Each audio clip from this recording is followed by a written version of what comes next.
everybody, welcome to another Rick's Picks. Now, the 80s was the best and the worst time for toys and cartoons. And what I mean by that was it was the best because you got some of the greatest franchises to date in toys and cartoons. But it's also the worst because you got some of the greatest cartoons and toy franchises to date. And what I mean by that was there were so many franchises that came out during that time that the market just got so oversaturated and a lot of toys fell through the cracks. Now, it wasn't because they weren't good. It was, excuse me. It was just because of the factor that there was just so much. And I feel like the Inhumanoids fell into that category. Now, the Inhumanoids are by far one of my favorite franchises from the 80s. I absolutely love the cartoon. I absolutely love the toys.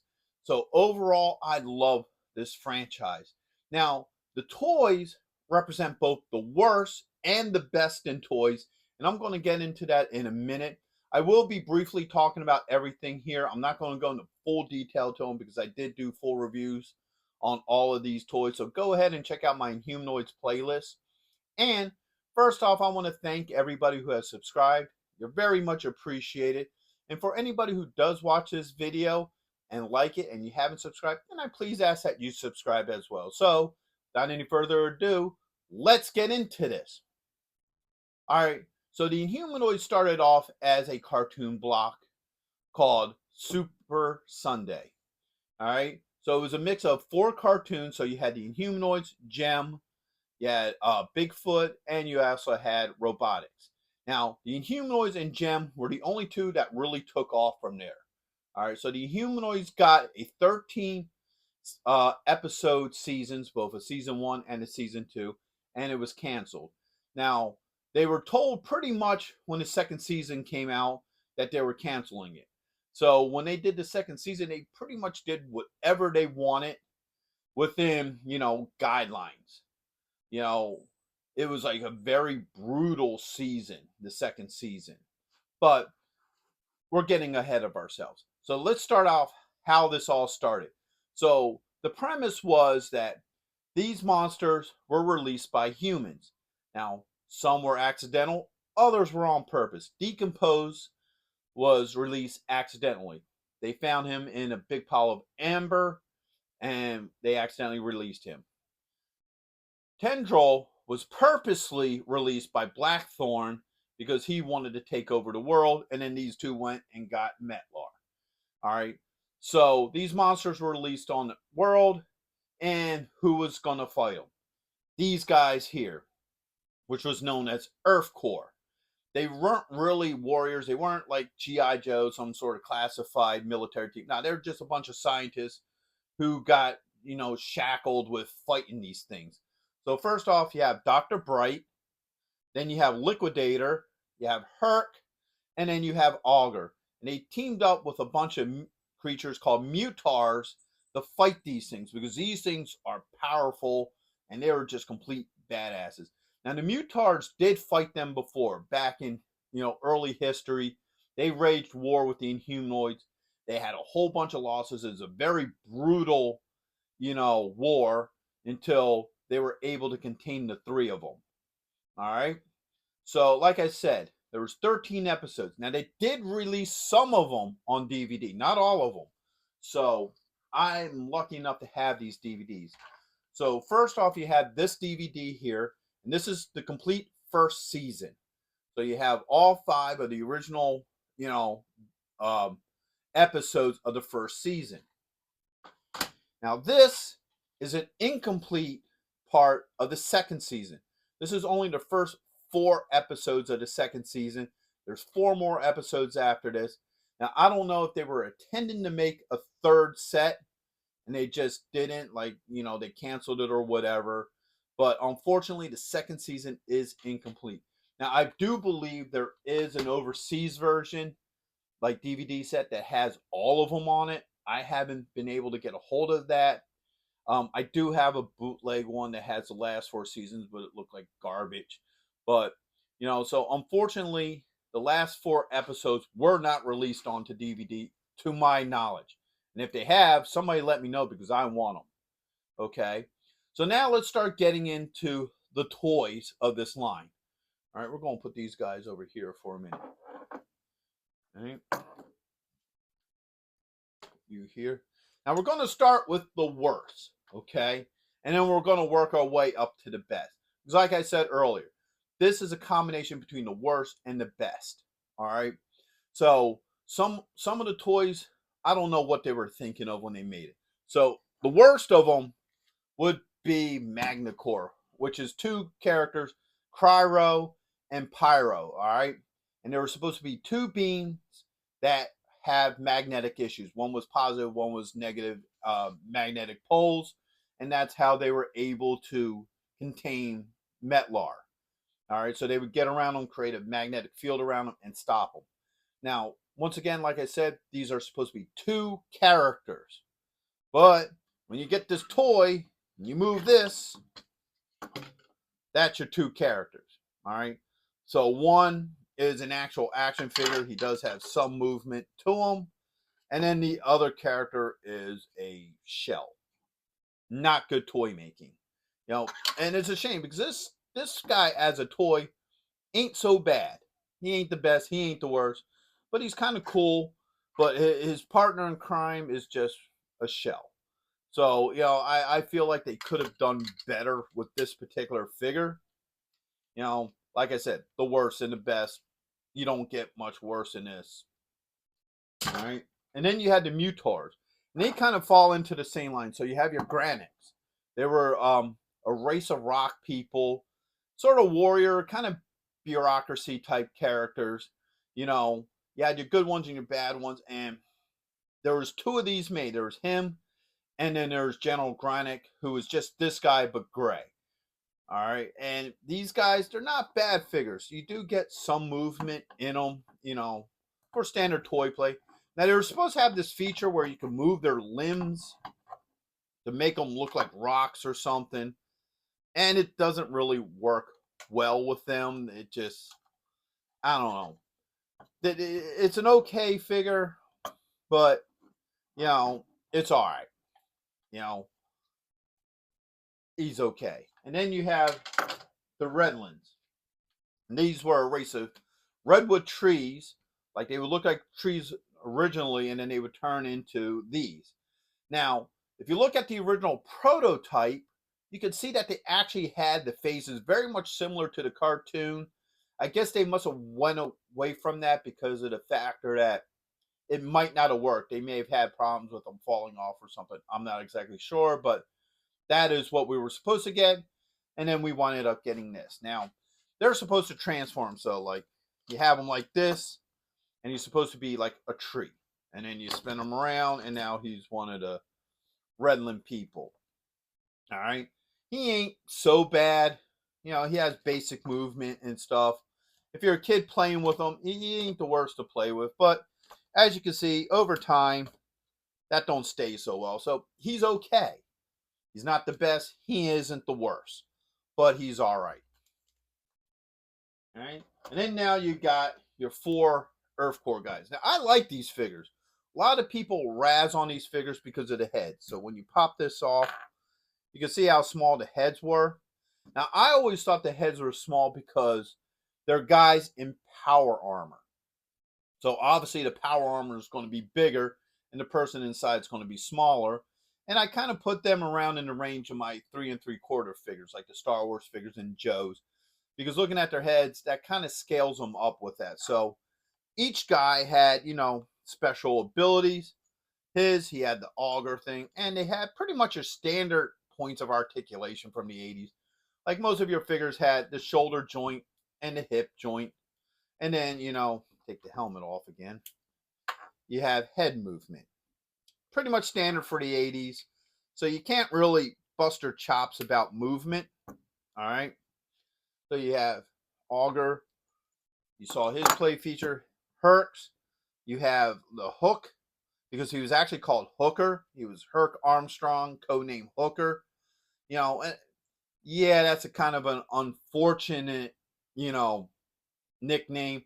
But the 80s were kind of filled with that, and I wonder if it's like tongue-in-cheek humor that they put on these figures that the kids wouldn't get. Oh, look, man, Hooker, yeah, he has a hook. Meanwhile, the parents are kind of giggling, sort of like Snow Job from G.I. Joe. You know, the kids are like, oh, wow, it's a snow guy, Snow Job, yeah. And the parents are like, yeah, Snow Job, okay. You know, type thing. So that's his main thing. Now, here we are with Liquidator. Now, Liquidator is the most sought after one of them because he's the hardest one to get all the parts for. All right. For the most part, the hardest thing to get of these figures is the helmets. You know, like Augur's piece here, it does come off, you know, can be pulled off like this and put back on. But 9 out of 10 times, you're not going to do that because there's nothing to replace it with. The same with Herc and also Dr. Bright. But Liquidator had the most stuff because of the factor this hose here is very hard to get. You know, the hose part of him is very hard to get because they deteriorate over time or people lose them and what have you. So what it was is he has this pump action here to where you can put water in it and then, you know, you hit the pump and then it shoots water out of the claw and the hose came off. But like I said, that's the hardest part to get. So if you could get Liquidator pretty much complete, you're kind of a lucky collector. All right. Dr. Bright, there isn't much to him as well. You know, he has the claws.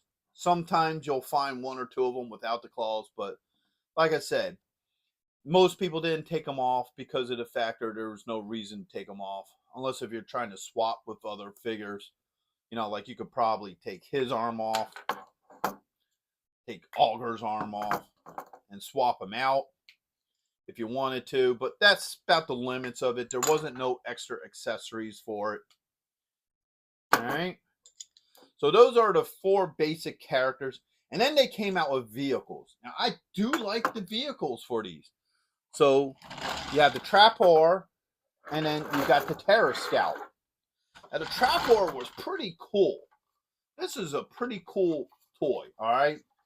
So you got, you know, this giant claw on the front.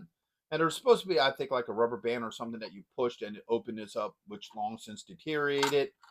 You have this hook here that's pretty cool. You can fit 2 figures in it. And it also has the piping effect on it. So what piping is when you could shine a light through one piece of piping, like you take Mettler's horn, you shine a light through there and then make his teeth glow. Same with Decompose and also Tangler. And so they all have that, even all your figures, your action figures and what have you. So the vehicles have that well. So this was a pretty cool vehicle for its time. The same with the Terror Scout. This is actually a neat little vehicle. You know, you can fit one guy on there. You got a cannon on the front. It's overall a pretty cool little vehicle. You know, it's a neat little toy to play with your action figures. All right. And now that we briefly spoke about everything else, let's get into the creme de la creme, the Inhumanoids. Now, to me, these guys, as a kid and as a collector, represents the best of toys. And the reason why I say they represent the best of the toys is, one, they just look cool. All right, they overall just look cool. Let's bring Mettler in a little bit more.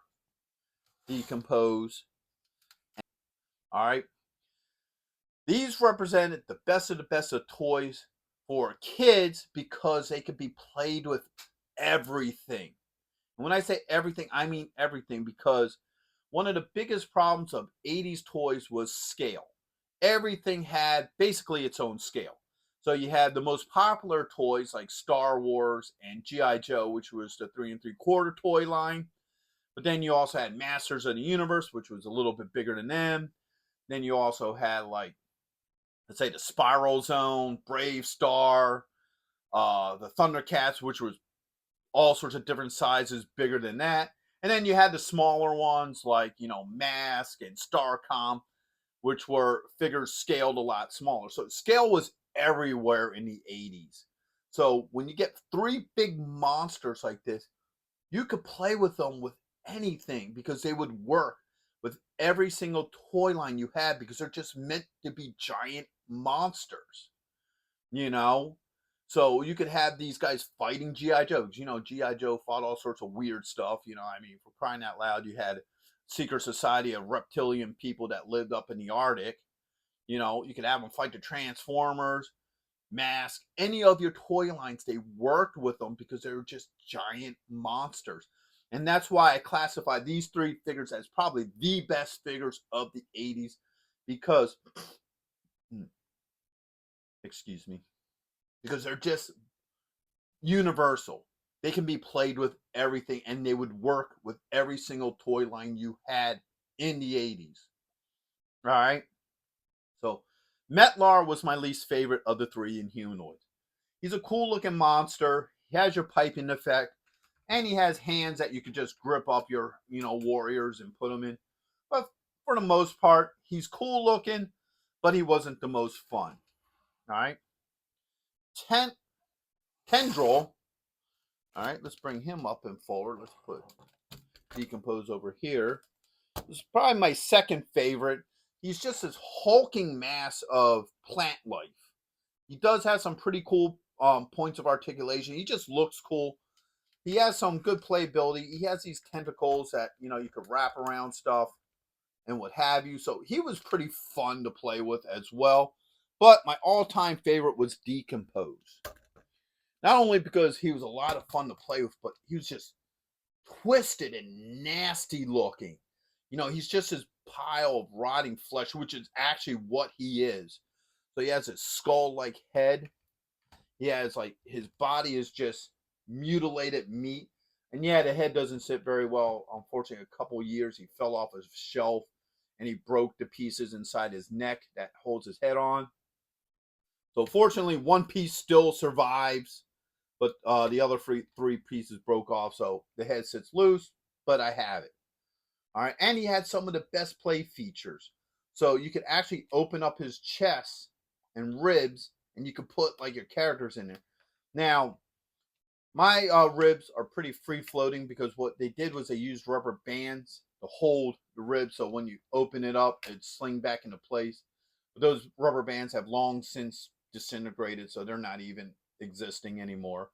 But he was just a really cool and twisted looking monster because what a lot of people don't understand about this series is it was a dark series.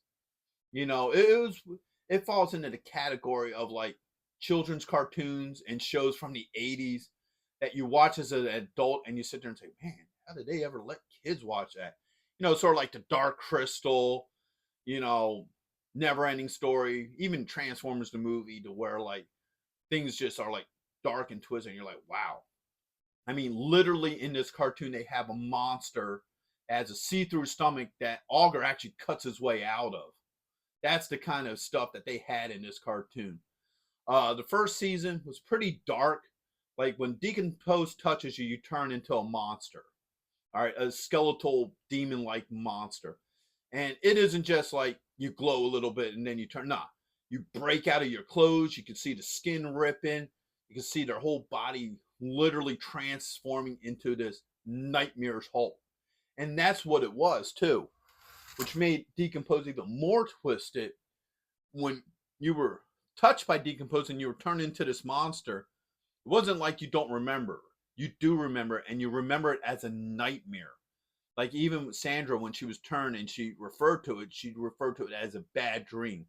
So you're living in this horrid nightmare as long as you're one of his ghouls. And of course, you can be converted back in sunlight. Once sunlight hits you, you turn back to normal and life is good for you. But that shows how twisted this cartoon was. But it was a lot of fun. There's a lot of good storytelling in this cartoon. Now, one of the other things about it that made it kind of unique for its time was it was one of those ones that had an ongoing storyline. So most cartoons was you had your episode of the day, good guys fight the bad guy, the good guy wins, and then you go on to the next story. And then the next story would be a totally different thing, unless if they're doing a two-parter or something. But where the Inhumanoids was a continuous storyline each season. So the first season was all one storyline until they were defeated, and then the second season was all one storyline until they were defeated as well. So that was something cool and unique about this series for its time. It was one of the rare cartoons that actually did that. Now, unfortunately, There are some really cool figures that we never got toys for that were part of this line. All right, but they did make prototypes for them. So first off, you have Nightcrawler. Now I liked him. That once again, this is the dark and twistedness to this franchise. Nightcrawler was an evil scientist that was in prison with Blackthorn, and when they went to escape, he fell into toxic waste water, and it disintegrated his body to bones. And yes, I am saying that correctly. Disintegrated his body to bones in a children's cartoon. And then later on, Blackthorn gets those bones, puts it in some sort of mix, and had Decompose reanimate those bones into the twisted nightmare, which was known as Nightcrawler. And like I said, we were going to get a figure of him. They actually had prototypes and stuff made up, but unfortunately, we didn't get a second wave of figures, which stinks because I would have loved to have had a Nightcrawler figure. And speaking of Blackthorn, we were also going to get a figure of him as well. This is his second season outfit. I personally liked his first season outfit. It was a little bit more basic, but I don't know. There's just something about this like wannabe chicken look that I wasn't a big fan of, but I think they were trying to make him look a little bit more twisted and evil, opposed to the original one that kind of looked a little bit generic. Then next you had Tank. They were going to do a figure for Tank as well. All right, but unfortunately, once again, no wave 2. The figure didn't come out. And here's the big one. And this one I would have loved to have had a figure to go with these guys. They were going to do Gargoyle. Now, this is the monster I was telling you about with the see-through stomach. The creature that literally bit Decompose's arm off and held it for ransom. Yes, Blackthorn held Decompose's arm for ransom so he would join them.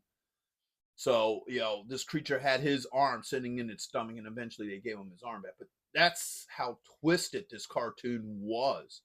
This wasn't G.I. Joe where they would shoot at you and, nobody could hit the broadside of a barn unless if they're at a shooting range. Or this thing, they're ripping creatures apart. People are tearing their way out of stomachs. Other people are being turned into nightmarish monsters. So it was a twisted and dark cartoon, and even the toys, reflect that as well. So we were going to get Gargoyle, and I wish we did because that would have been a really cool figure. I would have really loved to have seen what they would have done with this thing if it would have been finished. Now, I think they were also talking about having Metlar's master, I think his name was Serpentor or something like that. He was supposed to get a figure, and a couple others might have got figures. So we missed out on some good stuff with this line. So overall, yes, this is one of my favorite toy lines. I absolutely love it. I would recommend anybody just to at least check out the cartoon. I'm sure you could probably find the first 5 episodes, the first season anywhere, on some sort of streamer or maybe on YouTube or something. But this is, definitely a worthwhile cartoon to check out. And the toys. The toys are definitely worth getting because even if you weren't into this cartoon, these are just some neat looking monsters. And even the figures, they put a lot of detail into these figures as well. So they added like all sorts of extra vents and wires and hoses onto them. And the vehicles were pretty neat as well. Now, unfortunately, the sad part to this wave is the Mutors, not so great of figures. Them you could probably take or leave, but everything else I think is just really great with this toy line. So with all that being said, I would highly recommend this franchise to anybody to just at least check it out. It's some really cool stuff, really neat monsters, especially if you're into monsters and stuff, then you would definitely need these to go with your collection and what have you. So with that being said, I hope you guys did like this review. If you did, once again, check out my Inhumanoids playlist and also hit that like, share, and subscribe. They're all small clicks for you, but it really helps this channel grow. So, until the next one, late.